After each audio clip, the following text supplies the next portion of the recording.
Second round முடிஞ்சுங்க. அங்கே video பார்த்துருப்பியா? செகண்ட் ரவுண்டு ஜெயிச்சாச்சு. இங்கே திரும்பி கோயிலுக்கு வந்தாச்சுங்க. இங்கே தேர்ட் ரவுண்டு போடுவாங்க. இதோட 3ஆம் நாள் கிட்ட ஏதோ ஆக போகுதுங்க. 3ஆம் நாளோ 2ஆம் நாள் கிட்டே ஆக போகுது. 3ஆம் ரவுண்டு ஆரம்பிச்சிட்டாங்க. இதே மாதிரி உங்களுக்கு நான் அங்கே அந்த யூடியூப் சேனலில் போய் பார்த்துக்கோங்க. நான் உங்களுக்கு கமெண்டில் பின் பண்ணி வைக்கிறேன். அவ்வளோதான், மேட்ச் முடிஞ்சுக்கா.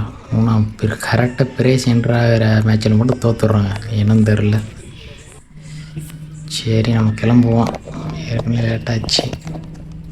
3 நாள் கிட்ட மேட்ச் ஆடிக்கிட்டு இருந்தோங்க. அடுத்து விருதாச்சலம் ஜங்ஷனுக்கு போக போகிறோம். விருதாச்சலம் ஜங்ஷன் வந்தாச்சுங்க. இங்கேருந்து ஸ்ட்ரைட்டாக சாத்தூருக்கு ட்ரெயின் இல்லைங்க. மதுரை போய் மதுரையிலேருந்து மாறிக்கலாம். மதுரையிலேருந்து பார்த்தா அந்த ட்ரெயின் ஃபுல்லாக ட்ராப் பண்ணிட்டாங்க. என்னன்னு தெரில. ஆப்பிள்லேருந்து நம்ம இங்கே பஸ்ஸில் தான் போயிட்டுருக்கோம். 6ஆம் நகரம் போய் அங்கே இறங்கி. சரி, நம்ம அடுத்த மேட்ச் பார்க்கலாம்.